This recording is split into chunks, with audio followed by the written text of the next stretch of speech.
අයිබෝන් කියලා පිළිගන්න ඔයාලව අදත් අපේ Simplify X YouTube channel එකට අද අපි කතා කරන්න බලාපොරොත්තු වෙන්නේ Microsoft Excel වල තියෙන VLOOKUP කියන function එක ගැන. මේක ඇත්තටම වර්තමානයේ ගොඩක් දෙනාට ප්‍රයෝජනවත් වෙන function එකක්. ඉතින් අපි බලමු මේ function එක use කරලා Excel වලින් වැඩක් කරන්නේ කොහොමද කියලා. හරි මේ තියෙන්නේ cast data කියලා data set එකක්. මේක මේ tutorial එක කරන්නම හදපු demo data set එකක්. මේ actual data නෙමෙයි. මේකෙදි අපිට තියෙනවා car ID කියලා field එකක් තියෙනවා, model කියලා field එකක් තියෙනවා. කාර් එක පෙට්‍රල් ලීටර කිලෝමීටර් කොච්චරක් දුවනවද කියලා තමයි මේ KMPL කියන්නේ. ඊළඟ කාර් එකේ සිලින්ඩර්ස් ගාන, හෝස් පවර් එක, weight එක, year එක, කාර් එක හැදුවේ කොහෙද ඔය කියන එක මේ origin කියන එක. ඔන්න ඔය data ටික තමයි මේ data set එකේ තියෙන්නේ. හරි. අපි හිත බලමු මේක මේ data set එකට VLOOKUP function එක දාලා මොකද්ද කරන්න පුළුවන් කියලා. මුලින් බලමු VLOOKUP කියන්නේ මොකක්ද කියලා. VLOOKUP කියන්නේ මොන හරි data set එකක තියෙන value එකක් lookup කරන්න use කරන function එකක්. lookup කරනවා කියන්නේ මේක මේ තියෙනවද කියලා බලන්න use කරන function එකක් තමයි සරලවම කිව්වොත් සිංහලෙන්. හරි අපි දැන් මේක ප්‍රායෝගිකව කරලම බලමු. එතකොට තමයි හොඳටම තේරෙන්නේ මේ function එකෙන් මොකද්ද කරන්නේ කියලා. අපි හිතමු අපිට තියෙන අවශ්‍යතාවය තමයි මෙතන මේ car ID කියන තැන car ID එක type කරාම ඒකට අදාළ model එක සහ year එක එන්න ඕන. ඒතර එහෙනම් ඒක වෙන්නේ car ID එක type කරාම ඒ car ID එකට අදාළ අනිත් values දෙක ඒකේ model එක සහ year එක lookup කරනවා. ඕකට තමයි අපි VLOOKUP කියන function එක use කරන්නේ. මුලින්ම අපි මේක car IDs ටික list එකකට දාගෙන ඉමු. ඒ කියන්නේ Excel වල drop down list එකක් වගේ එකකට. ඒකත් බලමු කොහොමද කරන්න කියලා.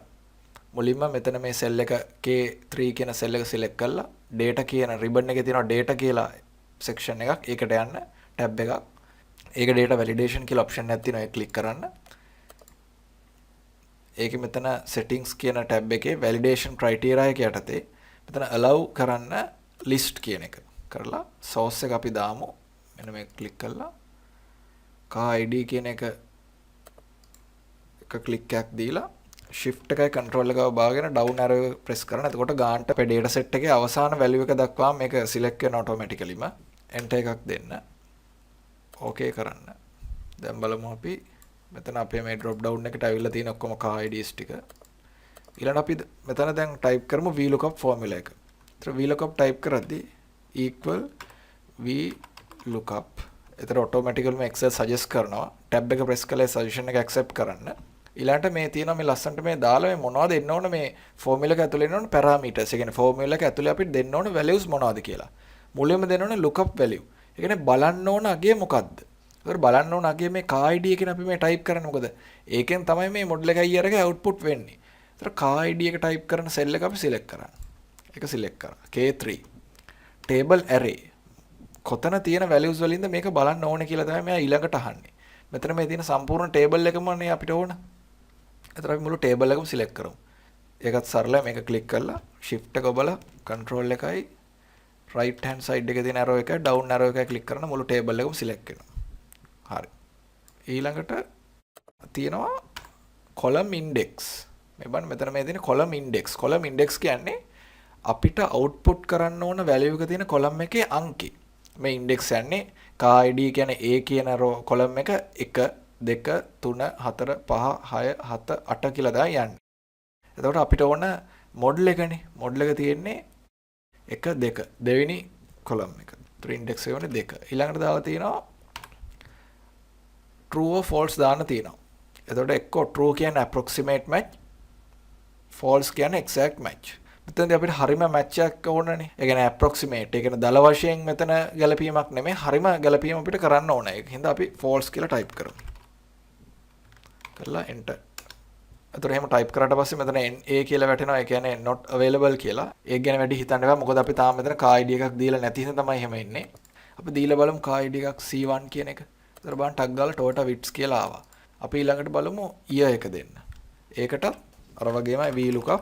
ඒකෙදිත් lookup value එක කියන්නේ මේ උඩ තියෙන මෙන්න මේ car ID value එක ඒක select කරා comma table array මේ අපිට ඕන data range එක shift control right arrow down arrow tag ගාලා ඔක්කොම table එකම select වෙනවා එතකොට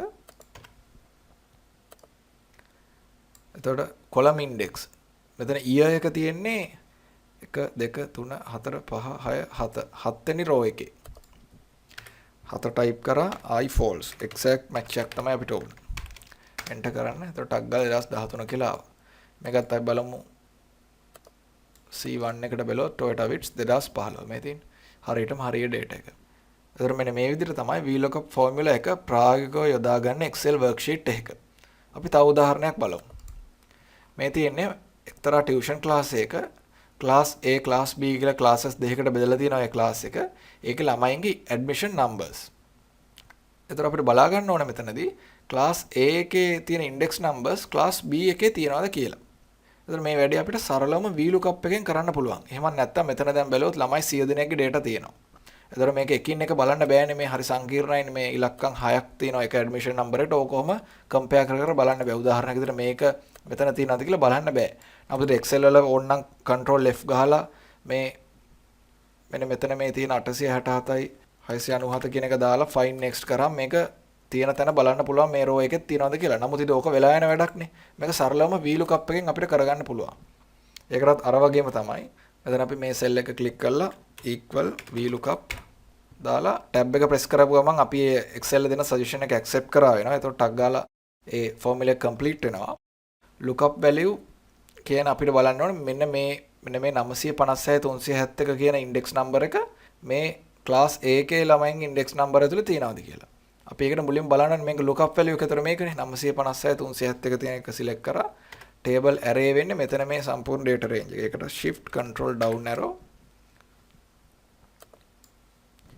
comma ඊළඟ column index. ඒතර මේකේ column index එක එකම තමයි. ඒ කියන්නේ output එන්න ඕන. ඒ මෙතන තියෙනවා නම් ඒක තමයි output වෙන්න ඕන.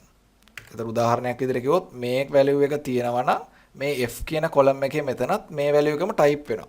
ඒක තමයි සරලවම කතාව. ඊළඟට මෙතන true the false දෙන්න තියෙන්නේ අපිට exact match එක ඕන false. හරි. enter කරන්න. දැන් එන්නේ කියන්නේ not available. ඒතර 956 371 නෑ. අපි දැන් මෙතන යටට ඇද්දොත් හොඳට බලන්න මෙතන මේ formula bar එකේ මෙතන මුලින්ම මේ type කරපු table array එකේ තිබේ A3 ඉඳන් A102 වෙනකම්. නමුත් මේ දෙවෙනියට දැන් අපි මේ drag කරලා ගත්ත formula එකේ ඉන්නේ A4 ඉඳන් 103 වෙනකම්. ඒක බැලුවොත් මෙන්න මෙතන ඉඳන් මේක නැතුව. එහෙම වෙන්න බෑ. අපිට මේ constant table array එකක් තියෙන්න ඕන. මෙතනදී වෙන්නේ මෙයා මේක මේ cell reference එකක් නේ මේක. ඒතර මේක dynamic. මේක වෙනස් වෙනවා. අපිට මේක constant cell reference එකක් හදාගන්න ඕනේ. ඒක අපි අපේ කලින් tutorial වලදී කියලා දීලා තියෙනවා. මෙතන constant cell reference එක හදාගන්න විදිය. ඒතර ඩොලර් මාක් එකක් type කරන්න තමයි තියෙන්නේ මේ cell range එකේ. මේක keyboard එකේ F4 press කරපු ගමන් ටක් ගාලා constant cell reference එකක් හදාගන්න පුළුවන්. ඩොලර් මාක් එක දාගත්තා enter. දැන් හරි. දැන් බලන්න. දැන් මෙතනදී තියෙන්නේ එකම range එක මෙතන තියෙන්නේ එකම range එක. හරි. දැන් බලන්න මෙතන මේ 860 697 කියන එක මෙතන output වෙලා තිනවා. ඒ කියන්නේ මේ ඉලක්කම මෙන්න මේ highlight කරන number එක මෙතන තියෙනවා. හරිනේ. මෙතන තියෙන මේකනේ. හරි. ඒතර ඔන්න විදිහට මේක drag කරන් යන්න පුළුවන් අපිට යටටම. ඒතර තියෙන values ටික මෙතනින් ගන්නට output වෙනවා. අපිට මේක තවත් සරල කරගන්න පුළුවන් ක්‍රමයක් තියෙනවා. يعني ලේසියෙන් මේක දැන් මේකත් මෙතන මේ බලන්න එපයි තියෙන එක. නමුත් මේක අපිට තවත් සරලවම කරගන්න පුළුවන් ක්‍රමයක් තියෙනවා. ඒ කියන්නේ මෙතන මේ තියෙන values මෙන්න මේ මම මේ කලින් කරා වගේ highlight වෙන්න. ඒ කියන්නේ class A එකේ තියෙන admission numbers class B එකේ තියෙනවා නම් අන්නේ තියෙන admission numbers ටික මේ class B list එකේ highlight වෙන අපිට දාන්න පුළුවන්. අපි බලමු මේක කොහොමද කරන්නේ කියලා. මුලින්ම මෙන්න මේ VLOOKUP formula එක copy කරන්න. formula bar එකේ select කරලා control C ඔබන්න. ඊට පස්සේ escape වෙලා formula bar එකකින් exit වෙන්න. මෙතන මේ cell range එක select කරන්න. class B එකේ admission numbers ටික shift control down යන conditional formatting. ඒ කියන්නේ new rule. new rule එකේ තියෙනවා use a formula to determine which cells to format කියලා අන්තිමටම option එකක්. ඒක select කරන්න. ඊළඟට දෙනවා format values where this formula is true. අන්න එතකොට මෙන්න මෙතනට අපි දාමු අපේ VLOOKUP formula එක. අපි control C එකෙන් copy කරගත්තනේ. control V කියලා paste කරන්න. එතකොට මේ ලස්සනට VLOOKUP අපේ formula එක එනවා. ඒකෙන් වෙන්නේ මේ range එකට මේ VLOOKUP formula එක apply වෙනවා. මේක true වෙන වෙලාවවලදී අපිට මේ cell එක format කරන්න පුළුවන්. format click කරලා අපි දාමු color එක. අපි fill effect එකක් දාමුකෝ. අපි red එකේ shade එකක් දාලා okay කරමු. මේකත් okay. මේකත් okay. දැන් බලන්න මේ duplicate values තියෙන මේ ඔක්කොම ටික red වලින් shade වෙනවා. ටක් ගාලා අපිට මේක දැකපු ගමන් බලා ගන්න පුළුවන් class A එකේ ළමයින්ගේ index number එකේ මොනවද මේ class B එකේ ළමයින්ට ඇවිල්ලා තියෙන්නේ කියලා. ඒතර ඔය විදිහට තමයි VLOOKUP ෆෝමියුලා එක ප්‍රායෝගිකව Excel වලදී අපි යූස් කරන්නේ. ඒතර අපි මේ එක්සැම්පල් දෙකක් භාවිතා කරලා මේක තේරුම් ගත්තා කොහොමද මේක VLOOKUP ප්‍රායෝගිකව යොදාගන්නේ කියලා. ඉතින් අපි අපේ ටියුටෝරියල් එකේ අවසානයේ තමයි දැන් මේ ඇවිල්ලා ඉන්නේ. ඔයාලා හිතනවා මේ වීඩියෝ එක ගොඩක් ප්‍රයෝජනවත් කියලා වීඩියෝට ලයික් එකක් දාන්න, ෂෙයා කරන්න ඔයාලගේ යාළුවෝ අතර එයාලටත් දැනගන්න. ඒ වගේම අපේ YouTube channel එකට subscribe කරන්නත් අමතක කරන්න එපා.